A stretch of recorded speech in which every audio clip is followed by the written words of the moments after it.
What would you do if, at your wife's 60th birthday party, your own family smiled at you while planning to get rid of you? How could I know anything was wrong until my grandson leaned close, told me we were leaving, and showed me what he had found on his phone in the hallway bathroom? 10 minutes later, the front door burst open, uniformed officers flooded the living room, and every person who thought I was a week-old burden finally learned what I had really been preparing. Before we continue, we ask you to hit the hype button, subscribe, and like the video to help the channel grow. Tell us which city you are from in the comments. We would like to get to know our audience better. My name is Harold Kent. I'm 62 years old, and I work as a warehouse clerk at a regional distribution center about 20 miles outside the city. I know every pallet code, every shelf designation, every quirk of the inventory system like I know the back of my own hands. My supervisor jokes that I'm the only one who can find anything in that maze without checking a computer screen. The younger guys ask me questions when the scanners freeze or when a shipment doesn't match the manifest. They treat me with the kind of casual respect you give someone who's been doing their job long enough to actually be good at it. At home, though, I'm just the guy in the way. It started small. Little comments, little adjustments. My daughter Natalie, 35 years old and always 3 steps ahead in her own mind, began asking why I still handled the household bills. Dad, you work all day. Wouldn't it be easier if I just took care of the accounts? Lighten your load a little. She smiled when she said it, like she was doing me a favor. My wife Laura looked up from her coffee, waiting to see what I'd say. I shrugged and told Natalie I had it under control. The smile tightened at the edges, but she let it go. That was 6 months ago. This morning, at breakfast in our kitchen, Natalie brought it up again. She sat across from me at the table, her phone face down next to her coffee mug, and said, "Dad, seriously, it's time to step back. You're tired. You're working those long shifts. Let me and Colin handle the finances. We're adults. We can manage." Colin, my son-in-law, 37, sales manager for some tech startup that's always 6 months away from the next big thing. He lives in a house bigger than ours, drives a car he can't quite afford, and talks like the world owes him a shortcut. He looked up from his phone and nodded like Natalie had said something profound. "Yeah, Harold. Real adults should handle this stuff. No offense, but you've got enough on your plate." I took a sip of my coffee. It was lukewarm. I said nothing. Laura cleared her throat. "He's been managing our bills for 30 years, Natalie. I think he's fine." Natalie's smile didn't reach her eyes. "Mom, I'm just saying. It's a lot. And honestly, some of the spending lately, it doesn't make sense." I set the mug down carefully. "What spending?" She waved a hand. "Nothing specific. Just, we should all be on the same page, especially with your birthday coming up, Mom. We want to make sure everything's in order." Laura's 60th birthday, 2 weeks away. Natalie had been planning it for months. She was good at that. Events, appearances, making sure everything looked perfect. Colin leaned back in his chair. "It's about protecting what you've built, Laura. You and Harold have worked hard. We just want to make sure nothing slips through the cracks." I looked at him. He looked back, steady and confident. I thought about the house we bought 30 years ago, the one Laura and I saved for while I worked double shifts and she went back to school for her nursing degree. I thought about the mortgage we paid off 5 years early. I thought about the modest savings account, the small life insurance policy, the retirement fund Laura contributed to for 2 decades at the hospital. I thought about how none of it had Colin's name on it. "We'll talk about it later," I said. Natalie's jaw tightened, but she smiled again. "Sure, Dad. Later." At work that afternoon, I stood in the break room with Eddie, one of the younger guys from shipping. He was complaining about his landlord, and I listened while I ate a sandwich I'd packed that morning. When he finished, he asked how I kept track of everything in the warehouse without losing my mind. "You just pay attention," I said. "You notice patterns?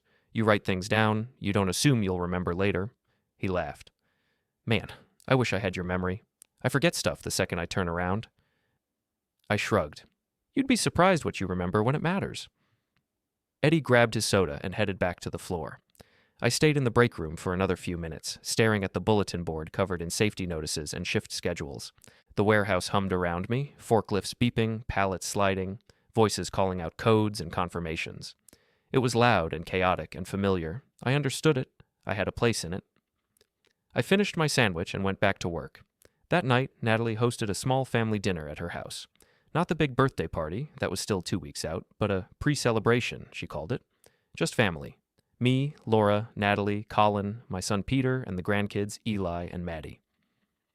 When we arrived, Natalie was in full hostess mode, directing traffic, adjusting chairs, making sure everything looked just right. She'd set the dining table with nice plates and candles. I noticed she'd put out an extra folding chair near the end. "Dad, you can sit there," she said, pointing to the folding chair. "We're putting the kids together at the main table tonight." I looked at the chair. It was the cheap kind, the one you pull out of a closet for overflow guests. Laura frowned but didn't say anything. I sat down. Dinner was fine. The food was good. Natalie had ordered from some trendy place downtown.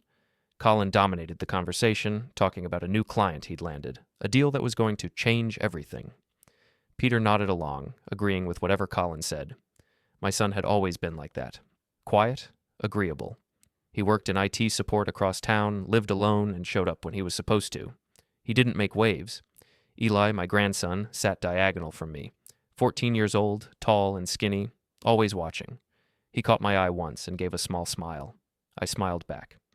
Maddie, his 9-year-old sister, was talking to Laura about a school project. Laura listened with the patience only a grandmother has, nodding and asking questions. Halfway through dinner, Colin started telling a story. "So, last week, Harold here goes to the grocery store, right? And he calls me an hour later asking if I've seen his car." People looked up. Natalie grinned. Colin continued. I'm like, "Harold, what do you mean?" And he says he can't remember where he parked. I drive over there, and it turns out he parked on the other side of the lot and just forgot. Laughter. Light, polite laughter. I stared at Colin. "I parked near the pharmacy entrance because Laura needed her prescription. You told me to meet you at the main entrance. I called to ask where you were, not where my car was." Colin waved a hand. "Semantics, Harold. Point is, it's easy to get turned around at our age, right?" Our age. I was 62. He was 37. Laura shifted in her seat. She looked at me, then at Colin, then down at her plate. Natalie jumped in. "It's fine, Dad. It happens. We all forget things." "I didn't forget," I said quietly. Peter spoke up. "Dad, it's not a big deal. Colin's just joking." "Right," Colin said, grinning. "Just a joke." Eli wasn't smiling. He was looking at his father, then at me. His jaw was tight. I didn't say anything else. I ate my food. I listened to the conversation move on. And when dinner ended, I helped clear plates while Natalie and Colin thanked everyone for coming. As we were leaving, I saw Eli standing near the counter in the kitchen. Natalie's phone was sitting there, screen dark. He glanced at it, then at me, then quickly looked away. I didn't think much of it. Not yet. I met Laura when I was 26.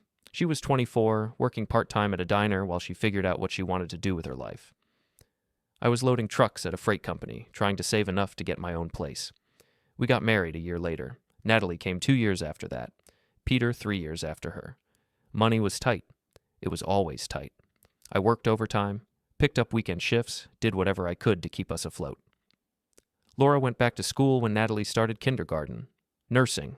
She wanted something stable, something she could build a career on. I supported her. We scraped together tuition, juggled schedules, traded off childcare. It wasn't easy, but we made it work. When Laura graduated and got her first hospital job, things got better. We saved, we planned. We bought the house when Natalie was 12 and Peter was 9. It was a small place, 3 bedrooms, nothing fancy, but it was ours. I remember the day we signed the papers. Laura cried. I didn't. I just felt relieved. We raised the kids in that house. We paid the mortgage every month. We fixed the roof when it leaked. We replaced the furnace when it broke. We planted a garden in the backyard. We hosted birthday parties and holiday dinners. We lived there. And now Natalie wanted to make sure everything was in order. I thought about that phrase a lot over the next few days. In the warehouse, stacking boxes.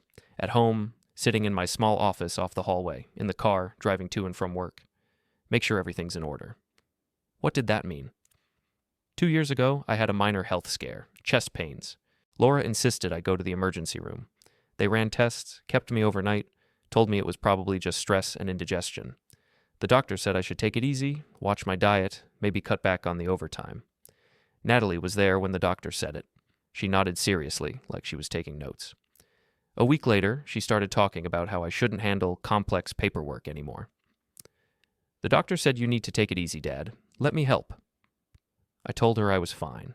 The doctor had said nothing about my mind, just my stress levels. She smiled and let it drop. But the comments didn't stop.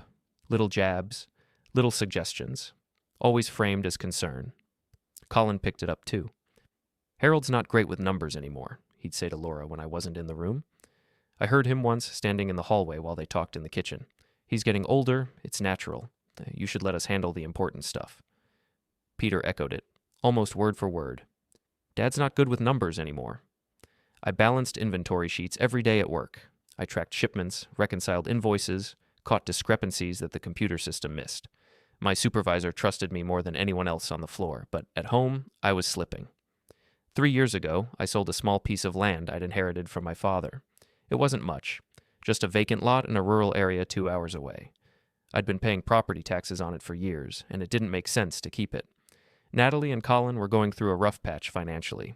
Colin's company had downsized, and they were struggling with their mortgage. I sold the land and gave them the money, $22,000. Enough to get them through, they were grateful. Natalie hugged me.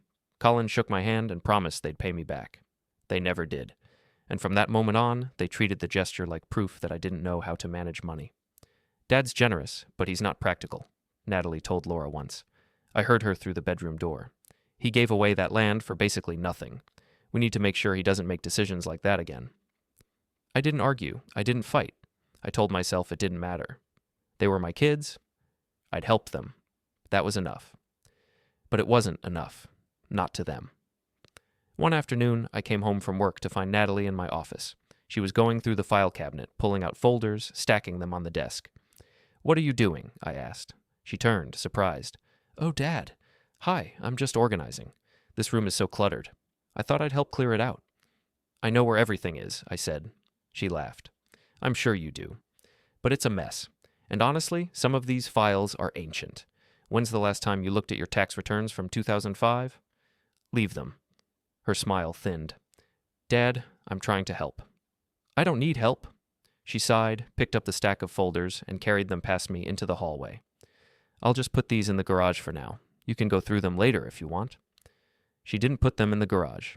She took them to her house. I found out a week later when I asked where the folder with the original house title was. She said she'd filed it somewhere safe. I didn't push. Not then.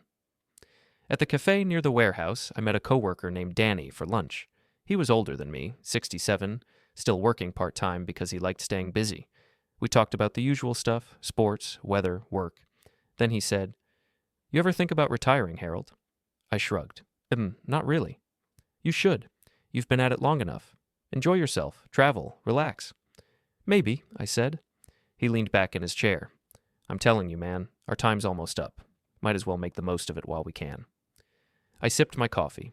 Our time's almost up. The phrase stuck with me. That night, I sat in my office. The file cabinet was half empty now. Most of the important documents were gone. I opened the bottom drawer, the one Natalie hadn't gotten to yet. Inside was an old cardboard box, dusty and crammed with papers I hadn't looked at in years. I pulled it out and started going through it. Tax returns, old pay stubs, medical records, and at the very bottom, in a plastic sleeve, the original deed to the house. My name. Laura's name. Dated 30 years ago. I held it up to the light. The paper was yellowed but intact. I set it on the desk and kept digging. Bank statements from last year, joint account summaries. I compared them to the numbers Natalie had given me when she helped with the bills. They didn't match. Not by much. A few hundred here, a transfer there, but enough to notice. My phone buzzed. A calendar notification. Laura 60, final plan call, N+C. I stared at it for a long moment. Then I locked the office door. The warehouse had been my second home for 23 years. I knew every aisle, every storage bay, every loading dock.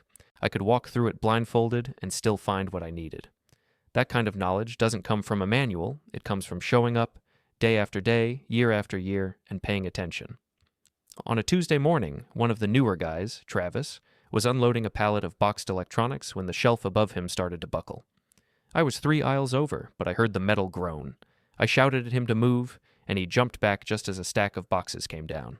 Nothing heavy, no one hurt, but enough to trigger a safety inspection. The supervisor, a woman named Karen, came down with a clipboard and a serious expression. She asked me what happened. I explained the sequence. The pallet was overloaded, the shelf bracket had been loose for weeks, and I'd already submitted a maintenance request that hadn't been processed. She checked her records. I was right. She looked at me, then at the shelf, then back at me. You filed this 3 weeks ago. Yes. And no one followed up? No. She made a note on her clipboard. I'll handle it. Thanks for keeping track, Harold. Travis, still shaken, looked at me. How'd you even know that was going to happen? I didn't, I said. I just noticed the bracket was loose. Karen smiled faintly. That's why we keep you around, Harold. I went back to work. My hands were steady. My mind was clear. I was good at my job. At home, I was slipping. Saturday afternoon, I took Eli to the park near our house. It was a small place, a loop of paved path around a grassy field, a couple of benches under old oak trees. We walked in silence for a while. Eli had his hands in his pockets, his eyes on the ground. Finally, he said, Grandpa, can I ask you something? Sure. Are you okay? I looked at him. What do you mean? He hesitated. I heard my parents talking. They said you're, I don't know, confused, that you're forgetting things. I'm not confused, I said. I know. He said it quickly, like he'd been waiting to say it. I know you're not, but they keep saying it, and they keep talking about getting things signed, while you're still, I stopped walking. What things? I don't know. They didn't say, but it sounded important. I looked at the trees, the light filtering through the leaves.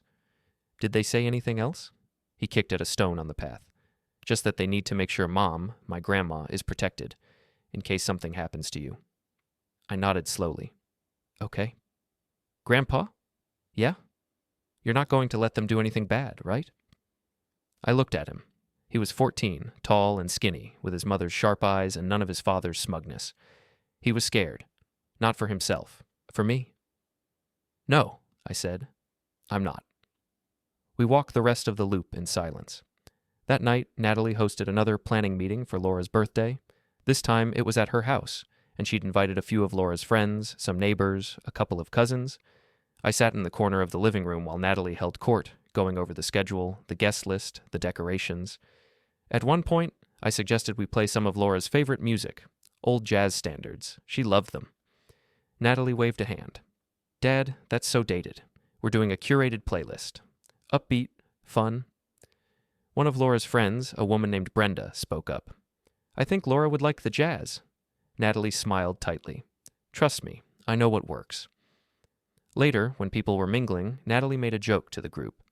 Dad gets confused when plans change. We have to keep things simple for him. A few people laughed. Polite, awkward laughter. I didn't say anything. Colin, standing near the kitchen island, was on his phone. He glanced at me, then turned away and lowered his voice. I couldn't hear everything, but I caught a few phrases. Angry lately? Unstable. Just want to make sure she's safe. He was talking to someone official. I could tell by the tone. Formal. Careful. I left the party early. Laura stayed. She said she wanted to help Natalie clean up. That night, I locked the door to my office for the first time in years. I spread the documents out on the desk. The original house deed, the joint account statements, the life insurance policy, the recent medical evaluation from my doctor, the one that said I was physically healthy and mentally sound. I opened my laptop and started making copies.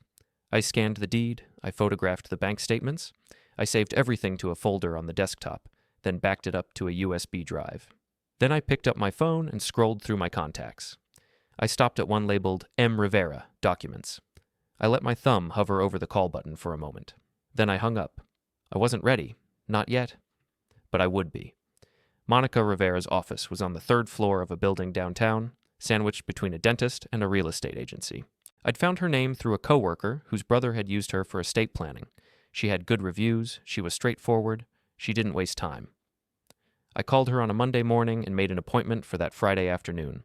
I told work I had a doctor's appointment. They didn't ask questions.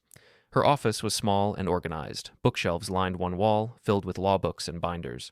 A desk sat in the center, neat and uncluttered. She stood when I walked in, shook my hand, and gestured to a chair. Mr. Kent, she said, what can I help you with? I sat down. I'd brought a folder with me. The deed, the bank statements, the medical evaluation, printouts of some of the comments Natalie and Colin had made in emails. I laid it all out. She listened. She didn't interrupt. She took notes on a yellow legal pad. When I finished, she looked at the documents, then at me. Mr. Kent, she said carefully, you're not as powerless as they're making you feel. I blinked. What do you mean? She tapped the deed. This house is in your name and your wife's name, joint tenancy. They can't transfer it, sell it, or put a lien on it without both of your signatures. And based on what you've told me, your wife doesn't know they're trying to do this. She doesn't. Good. That gives us leverage. She flipped through the bank statements. These attempted changes, did you authorize them? No. Then they're not valid. The bank should have flagged them. She made another note. I'll draft a letter to the bank clarifying that you have not authorized any changes and that all future changes require written consent from both you and your wife. Will that stop them? It'll make it harder for them to move forward, but we need to do more. She looked at me. Do you have a will? Yes. Basic one. Everything goes to Laura if I pass first. And if she passes first? Then it's split between the kids? She nodded. We'll update that. Add specific language about contested changes. Make it clear that any attempt to alter financial accounts or property without your explicit consent is grounds for legal action. I swallowed. Legal action against my own kids? She set the pen down. Mr. Kent, this is financial abuse.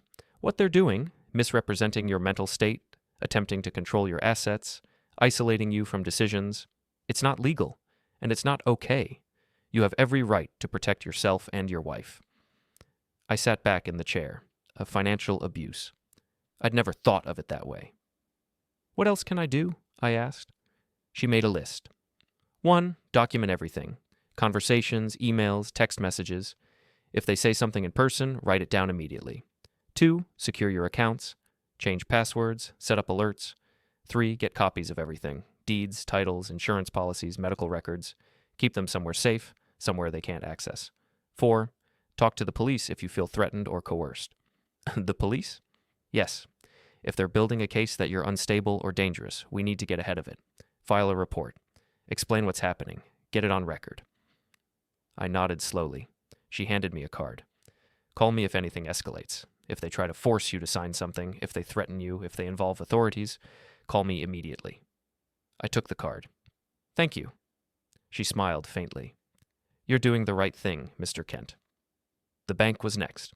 I went during my lunch break the following Monday. I asked to speak to a manager. A woman named Linda met with me in a private office. I explained the situation, calmly, clearly.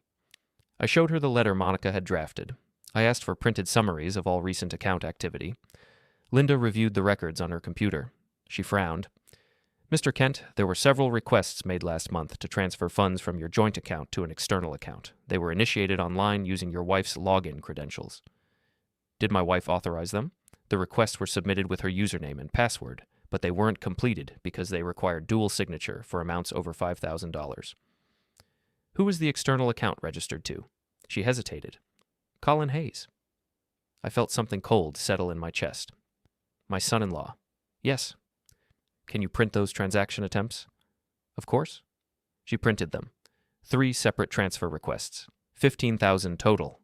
All to Colin's account. I folded the papers and put them in my jacket pocket. From now on, any changes to this account require written consent from both me and my wife, in person, with ID. I'll make a note on the account. Thank you. I left the bank and went back to work. I didn't tell Laura. Not yet. At the warehouse, I tested the voice recorder on my phone. I stood in the break room, alone, and spoke clearly into the microphone. This is Harold Kent. Today is Monday, October 16th. I'm recording this to confirm that my memory and mental clarity are intact. I played it back. The sound was clear. Good. That evening, I met Eli at the park again. He seemed nervous. Grandpa, he said, I need to tell you something. Okay. My parents they're practicing something, a story, about you. I stopped walking. What kind of story? They're saying you snapped at me and Maddie, that you got angry and scared us. They keep going over it, like they're rehearsing. Did I snap at you? No. He looked up at me, eyes wide. Never. You've never yelled at us. But they're saying you did. And they keep talking about having witnesses at the party. People who'll back them up. I clenched my jaw. What else? They said something about emergency papers. Guardianship, I think. I don't really know what that means. I knew what it meant. If they could prove I was unstable or dangerous, they could petition for emergency guardianship over Laura. Control her finances. Control the house. Remove me from the picture. Eli, I said quietly, if anything happens at the party, anything that feels wrong, I need you to stay close to me, okay? He nodded. Okay. That night, I sat in my office and organized everything: the deed, the bank statements, the medical evaluation, the recordings, the letter from Monica. I put them all into labeled folders. I made copies. I saved digital backups to the USB drive. Then I took the USB drive and walked to Eli's room. He was at his desk doing homework. "Eli," I said, "I need you to keep this somewhere safe. Don't tell anyone you have it." He took the drive. "What's on it?" "Everything I need to protect your grandmother." He looked at the drive, then at me. "Are you going to be okay, Grandpa?" "Yes," I said. "I am." The next morning, I got a text message from Monica. "All set for Sunday. If anything feels wrong, call me immediately." I replied, "Understood." Then I checked the family group chat. There was a new message from Natalie. "Can't wait for Sunday. So many surprises planned. It's going to be a night Mom will never forget." I stared at the screen for a long moment. Then I put the phone down and went to work. The days leading up to the party blurred together. I went to work. I came home. I kept my head down. I didn't argue. I didn't push back. I let Natalie and Colin think they were in control. On Friday, my last shift before the party, I moved through the warehouse with a kind of focused calm I hadn't felt in months. I scanned boxes, stacked pallets, updated inventory logs. The rhythm of it settled my nerves. It was rehearsal for staying calm under pressure. Karen stopped by my station in the afternoon. "You okay, Harold? You seem focused." "I'm fine," I said. She smiled. "Well, keep it up. We're lucky to have you." I nodded and went back to work. That evening, I sat in my office and made one final check. Everything was in place. The documents were organized. The backups were secure. Monica had my number. Detective Holloway, the officer I'd spoken to 2 weeks earlier about the financial coercion, had my statement on file. I'd done everything I could do quietly. Now I just had to wait. Laura knocked on the door. "Harold, you coming to bed?" "In a minute." She hesitated. "Are you okay?" "I'm fine." "You've been distant lately." I looked up at her. She was standing in the doorway, arms crossed, worried.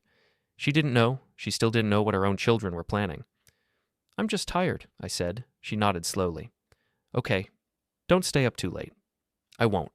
She left. I heard her footsteps fade down the hallway. I picked up my phone and sent a short message to Monica. "Ready," she replied almost immediately. "Stay calm. Call if you need me." I set the phone down and stared at the wall. Stay calm. I could do that. Saturday morning, I met Eli at the park one last time. It was early, barely past dawn. He was waiting on the bench when I arrived. "Grandpa," he said, "are you sure about tomorrow?" "I'm sure." What if it goes wrong?" I sat down next to him. "Eli, I need you to trust me. If anything feels wrong tomorrow, stay close to me. Remember what I told you. The truth is on our side." He nodded. "Okay." We sat in silence for a while, watching the sun come up over the trees. Then he said, "I don't want them to hurt you." "They won't," I said. "Not anymore." Sunday morning arrived, the day of the party. I woke up early, showered, dressed carefully. I chose a clean button-down shirt, dark slacks, a jacket. I put my phone in the inside pocket. I put a small notepad and a pen in the outer pocket. I folded a piece of paper with Monica's number and Detective Holloway's number and tucked it into my wallet. Laura came into the bedroom, already dressed. "You look nice," she said. "Thanks. Are you ready? As ready as I'll ever be?" She smiled, but it didn't quite reach her eyes. She was nervous. She didn't know why, but she felt it. We drove to Natalie and Colin's house together. It was a 10-minute drive. Laura talked about the guest list, the decorations, how excited she was to see everyone. Yeah, I nodded and listened and kept my hand steady on the wheel. When we pulled into the driveway, the house was already buzzing. Cars lined the street. Music drifted from the open windows. Natalie stood on the front porch, waving. "Mom, Dad, come on in." We walked inside. The living room was packed. Friends, neighbors, cousins, co-workers, balloons, streamers, a large banner that read, "Happy 60th, Laura." Natalie hugged Laura, then turned to me. "Dad, you can put your jacket in the hall closet." "I'll keep it," I said. She frowned slightly, but didn't argue. Colin appeared, all smiles, shaking hands and clapping backs. He saw me and gave a curt nod. "Harold." "Colin." Peter was near the kitchen, talking to a group of Laura's friends. He glanced at me, then looked away. Eli was upstairs. I could see him through the railing on the second floor, watching the crowd. The party started, people mingled, food was served, drinks were poured. Natalie gave a short speech about how much Laura meant to everyone, how proud she was to be her daughter. People clapped, Laura smiled and thanked everyone. She looked happy. I stayed near the edge of the room, watching. An hour in, Natalie cornered me near the hallway. "Dad, you're being antisocial. Come mingle." "I'm fine here." "You're making people uncomfortable." "How?" She sighed. "Just try to relax, okay? This is Mom's night." "I know." She walked away. Colin passed by a few minutes later and muttered, "Don't make a scene, Harold." I didn't respond. Halfway through the party, Eli came down the stairs. He walked past me, paused, then leaned close and whispered, "Grandpa, upstairs, bathroom. I need to show you something." I looked at him. His face was pale. "Act like nothing's wrong," he said quietly. I nodded. He walked away, disappearing into the crowd. I waited a minute, then I slipped upstairs. The upstairs hallway was quiet. The noise from the party drifted up the stairs, muffled by distance and closed doors. I found Eli in the hallway bathroom, door half open, standing by the sink. He looked at me, then held up a tablet. "I found this on the counter," he said. "It's Mom's. She left it here." I stepped inside and closed the door behind me. "What is it?" He turned the screen toward me. It was a group chat. Natalie, Colin, and Peter. The title at the top read, "Final Plan, Mom's 60th. I took the tablet from him and scrolled. The messages were detailed, methodical. Natalie had written most of them, with Colin adding comments and Peter occasionally chiming in with short confirmations. Natalie: "We need to stage it during the toast. When I start talking about keeping Mom safe, Colin brings up the episodes." Colin: "Right. I'll mention the parking lot thing, the confusion, the angry outbursts. People need to see the pattern." Natalie: "And if he pushes back, we have the witnesses. Brenda and Tom know what to say. They'll back us up." Peter: "What about Eli, Natalie? If Dad raises his voice, Eli screams. That's the signal. Then we call." Colin: "Emergency guardianship papers are ready. We just need the incident to justify it. Once he's out of the house, we move forward with the accounts and the title transfer." I stopped scrolling. My hands were shaking. Eli was watching me. "Grandpa?" I looked up at him. "Did you read this?" "Yeah." I took a breath, steadied myself. "Okay, listen to me. Go back downstairs. Stay near your grandmother. Don't let anyone see that you're upset. Can you do that?" He nodded. "What are you going to do?" "What I should have done a long time ago." He left. I stood in the bathroom, holding the tablet. I took my phone from my jacket pocket and opened the camera. I photographed every message in the chat, every detail, every name, every plan. Then I opened my contacts and sent the images to Monica and Detective Holloway, the message I'd drafted weeks ago, waiting for this moment. "Evidence attached. Party at 428 Maple Drive. Need immediate assistance." I hit send. Then I put the phone back in my pocket, set the tablet on the counter where Eli had found it, and walked downstairs. The party was still going. Music played. People laughed. Natalie was near the center of the room, holding a glass of wine, preparing for something. I walked to the edge of the crowd and waited. Natalie raised her glass. The room quieted. "Everyone," she said, smiling, "thank you so much for being here tonight. This is such a special occasion. 60 years, that's a milestone. And my mom..." She looked at Laura, who was sitting on the couch, surrounded by friends. "My mom deserves to be celebrated." Applause. Laura smiled, a little embarrassed, a little pleased.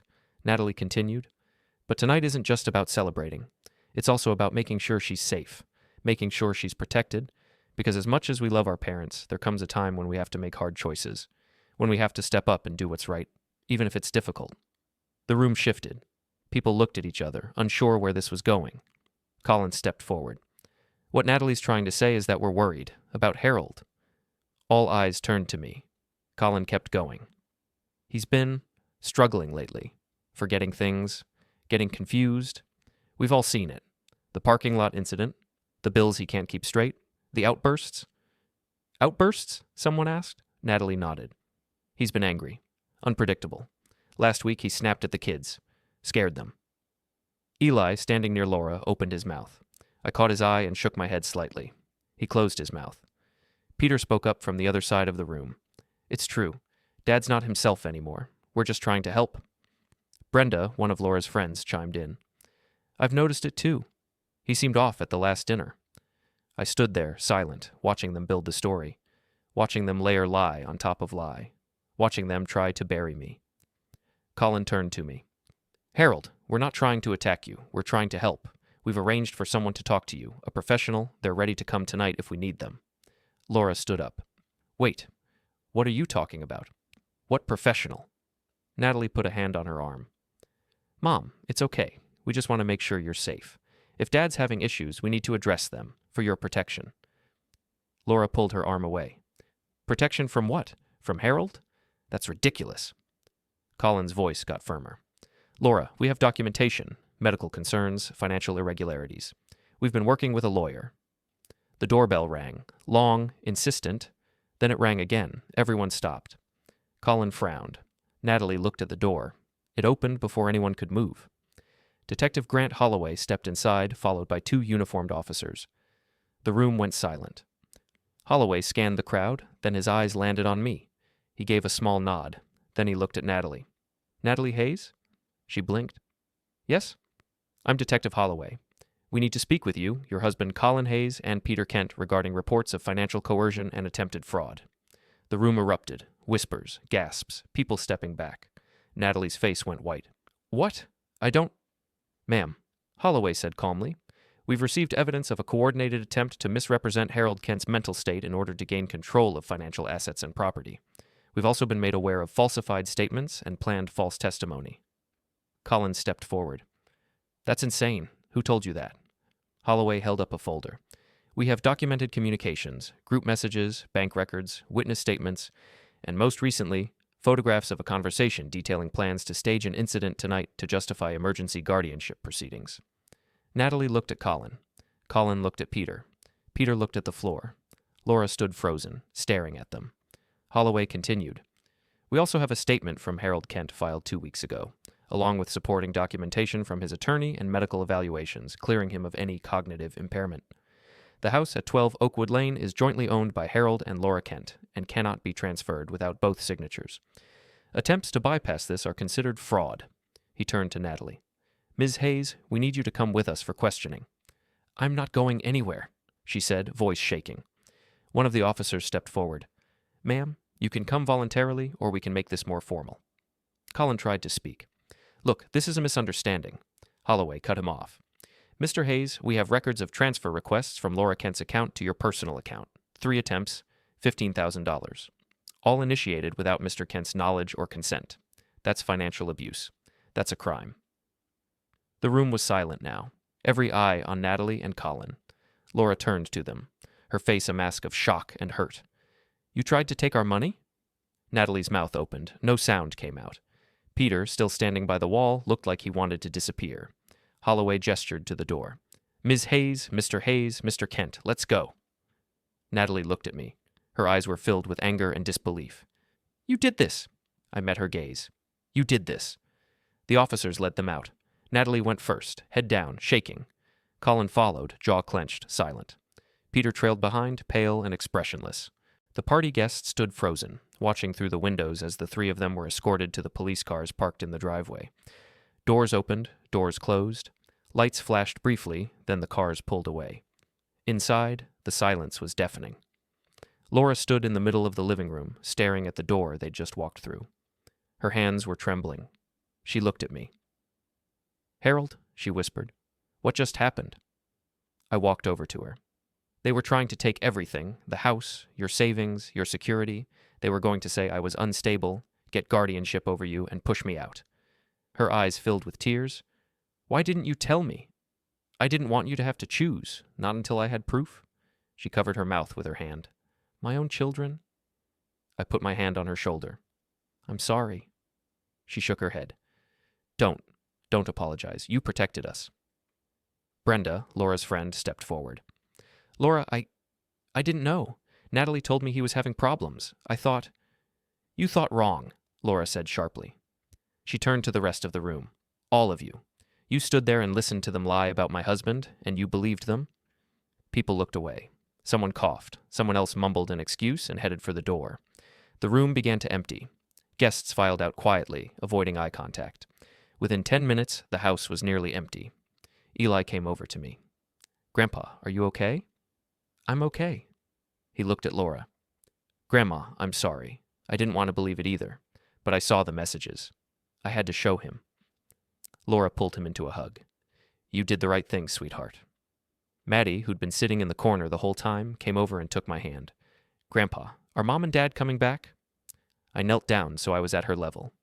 Not tonight, but you're going to be okay. Your grandma and I will make sure of it. She nodded, tears in her eyes. Detective Holloway came back inside. Mr. Kent, I need you to come down to the station tomorrow to give a formal statement. We'll also need access to the original documents you referenced in your complaint. I have them ready. Good. He glanced at Laura. Mrs. Kent, you may want to consult with an attorney as well. There will be financial reviews, possible charges, and you'll need to protect your interests. Laura nodded numbly. Okay. Holloway looked at me again. You did the right thing, Mr. Kent. This kind of abuse, it's more common than people think, and it's hard to stop, but you stopped it. Thank you, I said. He handed me a card. Call if you need anything. Then he left. Laura and I stood in the empty living room. Balloons sagged against the ceiling. The banner hung crooked. Half-empty plates of food sat on the tables. I can't believe this, Laura said softly. I can't believe they would do this. I didn't want to believe it either. She turned to me, eyes red. How long have you known? A few months. Small things at first, then bigger things. By the time I realized how far they were willing to go, I knew I had to act. You could have told me. I thought about it, but I needed you to be safe. If they thought you were on my side, they might have targeted you differently. This way, you were protected. She wiped her eyes. I should have seen it. I should have known. They're your kids. You wanted to believe the best of them. And you? I wanted to believe the best of them too, but I couldn't ignore what they were doing. She took my hand. Thank you for not giving up, for fighting back. I squeezed her hand. I wasn't going to let them take you from me. We stood there for a long moment. Then Laura looked around the room. What do we do now? We go home, I said. We get some sleep. Tomorrow we deal with the rest. She nodded. Okay. Eli and Maddie came over. Can we come with you? Eli asked. Laura looked at me. I nodded. Of course, she said. Let's go home. We drove back to our house in silence. Eli sat in the back with Maddie. Laura stared out the window. I kept my eyes on the road. When we pulled into the driveway, the house looked the same as it always had. Small, familiar, safe. We went inside. Laura made tea. The kids sat on the couch, exhausted. I stood in the kitchen, watching them. Laura brought me a cup. What happens to them? I don't know. There will be charges, financial fraud, attempted coercion, possibly more. Will they go to prison? Maybe. Depends on the prosecutor. Depends on what they say. She sipped her tea. I don't know if I can forgive them. You don't have to. Not yet. Maybe not ever. She looked at me. Do you forgive them? I thought about it. The years of disrespect, the manipulation, the lies. The moment Natalie's face went white when the detective said my name. No, I said. Not yet, she nodded. Good. Because I don't either. The next morning, I woke up early. Laura was still asleep. Eli and Maddie were in the guest room. The house was quiet. I made coffee and sat at the kitchen table. My phone buzzed. A message from Monica. Saw the news. Well done. Call me when you're ready to discuss next steps. I replied, Will do. Another message came in, this one from Detective Holloway. Statement at 10 a.m. Bring all documents. I replied, Understood. Laura came into the kitchen, still in her robe. You're up early. Couldn't sleep. She poured herself coffee and sat down. What happens now? I give my statement. We meet with Monica. We figure out the financial side. And we decide what to do about the kids. What about Eli and Maddie? We'll take care of them, for as long as they need. She nodded. Okay. We sat in silence for a while. Then she said, I keep thinking about what Natalie said, about making hard choices, about doing what's right. What about it? She was right, just not the way she thought. I looked at her. What do you mean? You made the hard choice. You did what was right, even when it meant going against your own kids. That takes courage. It wasn't courage, I said. It was survival. It was both. At 10 o'clock, I walked into the police station. Detective Holloway met me in the lobby and led me to a small interview room. I brought the folder with all the documents, the deed, the bank statements, the medical evaluations, the recordings, the printed screenshots from the group chat. He went through everything methodically. He asked questions. I answered them. He took notes. After an hour, he leaned back in his chair. This is one of the clearest cases of financial elder abuse I've seen. You documented everything. You were patient. You didn't confront them until you had ironclad evidence. I worked in a warehouse for 23 years, I said. You learned to check your work. He smiled faintly. Well, it paid off. The DA is reviewing the case now. Based on what we have, they'll likely file charges against all three of them: fraud, attempted theft, conspiracy, possibly more. What about guardianship? Can they still try that? Not a chance. Your medical evaluations are recent and clear. Their claims were fabricated. If anything, this makes it harder for anyone to question your competency in the future. Good. He closed the folder. One more thing. Your neighbor, Mrs. Blake, gave a statement. She said she saw Natalie and Colin coming and going from your house at odd hours. Sometimes when you weren't home, she heard arguments. She was worried but didn't know who to call. Connie's a good person. She is, and her statement corroborates your timeline. I nodded. Thank you, Detective. Thank you, Mr. Kent. You did the hard part. That afternoon, I met with Monica. She reviewed the police report, the documents, and the financial records. The good news, she said, is that the house and accounts are secure. The bank has flagged your accounts for dual authorization. No one can touch them without both you and Laura signing off. And the bad news? There will be a legal process. Civil suits, possibly. Natalie and Colin might try to claim they were acting in your best interest. It'll get messy. I'm ready. She looked at me. Are you sure? This could take months. Maybe longer. I'm sure. She nodded. All right. Then we move forward. I'll file a restraining order against Natalie, Colin, and Peter. They won't be able to contact you or Laura without court approval. We'll also freeze any joint accounts they might have had access to. What about Eli and Maddie? That's trickier. Natalie and Colin are their parents. But given the circumstances, you and Laura can petition for temporary custody, especially if Natalie and Colin are charged. We want them with us, and then we'll make it happen. Over the next few days, things moved quickly.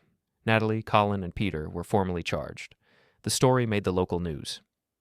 3 family members accused of attempting to defraud elderly parents. Neighbors called. Co-workers reached out. Laura's friends apologized. Laura handled it with quiet grace. She thanked people for their concern, declined to comment on the details, and focused on taking care of Eli and Maddie. The kids adjusted, slowly. Maddie cried sometimes, asking when her mom was coming home. Eli stayed quiet, processing everything in his own way. I took him to the park a few times. We walked the loop. We didn't talk much, but he stayed close. One afternoon, he said, "Grandpa, do you think they'll forgive you?" For what? For turning them in. I thought about it. I don't know. Maybe not. Do you care? No. He nodded. Good. Because they don't deserve it. Maybe not, but that's for them to figure out. 2 weeks later, Laura and I sat in the living room.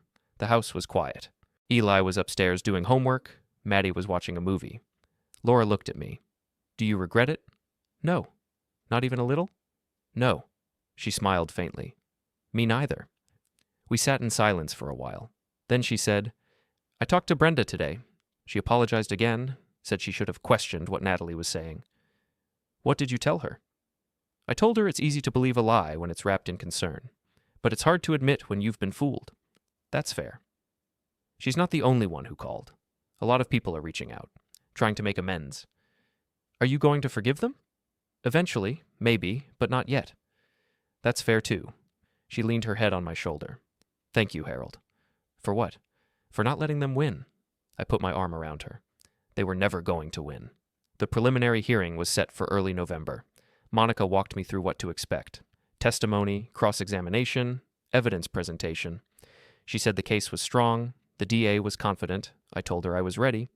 Laura asked if she should testify. Monica said it might help. Laura agreed. Eli asked if he would have to testify. Monica said maybe.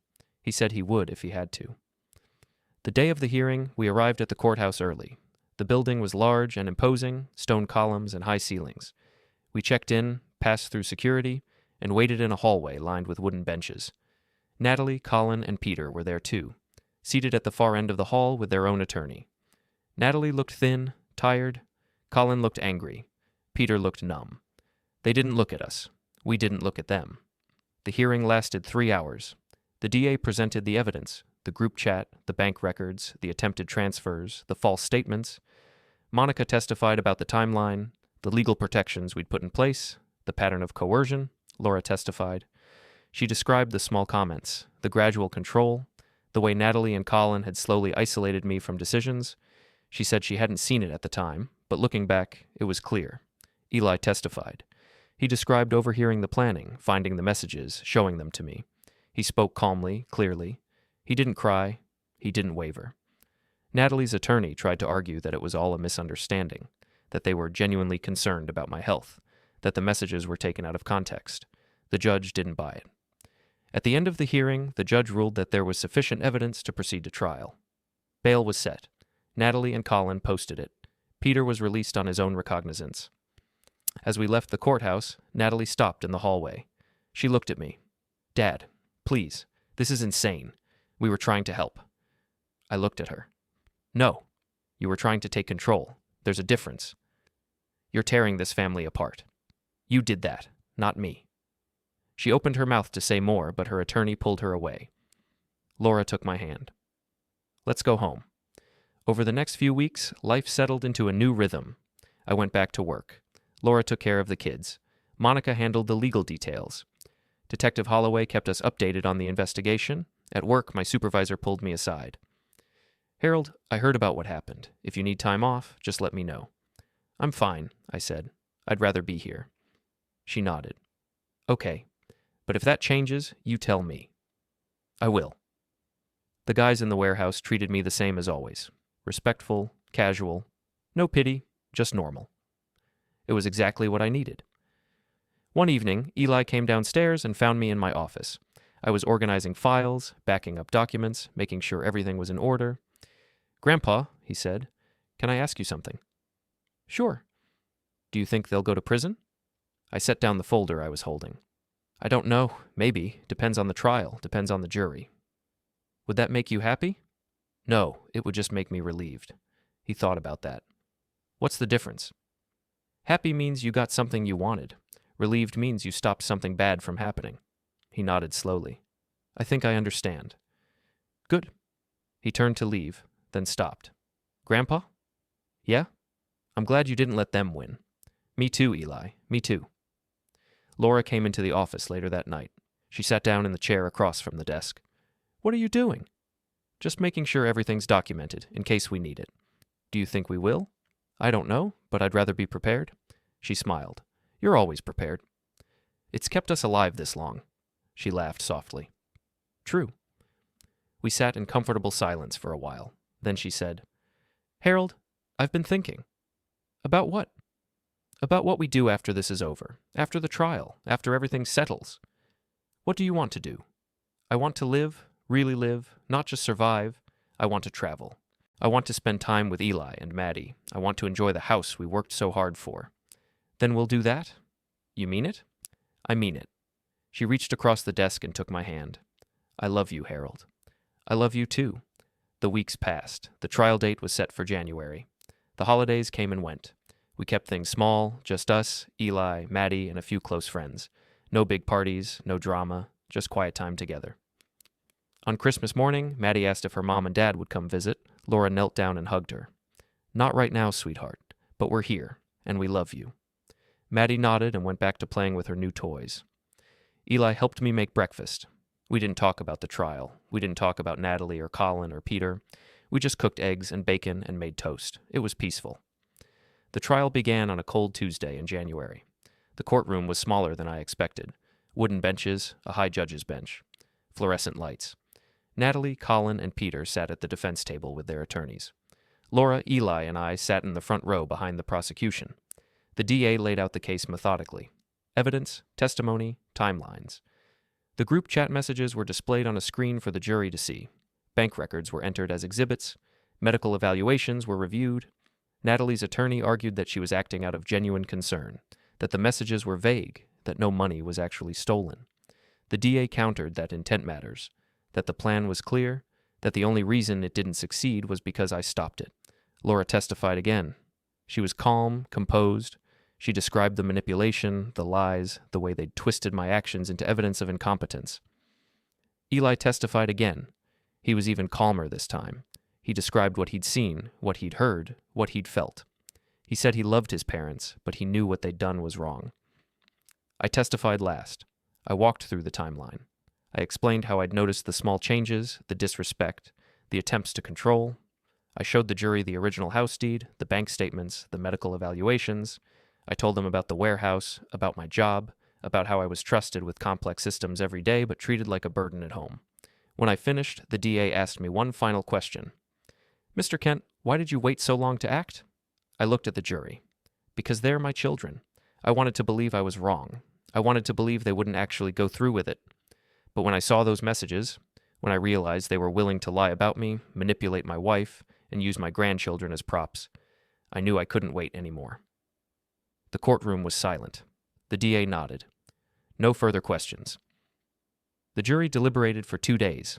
On the third day, they came back with a verdict. Guilty on all counts. Natalie stared straight ahead, expressionless. Colin clenched his jaw. Peter put his head in his hands. The judge scheduled sentencing for the following month. Outside the courtroom, Laura hugged me. "It's over." "Not yet," I said. "But soon." Eli stood next to me. "Grandpa, what happens now?" "Now we go home, we move on, we live our lives." "What about them?" I looked back at the courthouse. "They'll face the consequences. That's not our problem anymore." The sentencing hearing was brief. Natalie and Colin each received 18 months in prison, with probation to follow. Peter received probation and community service. The judge also ordered restitution for the attempted financial fraud and issued permanent restraining orders. As they were led away, Natalie looked at me one last time. Her expression was unreadable. Anger, regret, resentment, maybe all three. I didn't look away. Laura squeezed my hand. "Let's go home." We drove back to the house. Eli and Maddie were waiting with Monica, who'd stayed with them during the sentencing. When we walked in, Maddie ran to Laura and hugged her. Eli stood and shook my hand, formal and serious. "It's done," I said. He nodded. "Good." Monica gathered her things. "If you need anything, you know where to find me." "Thank you," I said. "For everything." She smiled. "You did the hard part, Harold. I just helped document it." That night, Laura and I sat on the couch. The house was quiet. Eli was upstairs. Maddie was asleep. "How do you feel?" Laura asked. "Relieved." "Not happy?" "Maybe a little, but mostly relieved." She leaned against me. "I'm proud of you." "For what?" "For not giving up, for fighting back, for protecting us." I put my arm around her. I wasn't going to let them win. I know, and they didn't. We sat there in the quiet. The house around us, the house we'd bought 30 years ago, the house we'd fought to keep, felt solid and safe. It was ours. No one could take it from us, not anymore. Laura looked up at me. "What do we do now?" I thought about it, about the years ahead, about the trips we'd take, the time we'd spend with Eli and Maddie, the life we'd build on our own terms. "We live," I said. "We just live." She smiled. "I like that plan." And for the first time in months, I smiled too. Outside, the world kept turning, but inside, we were finally free.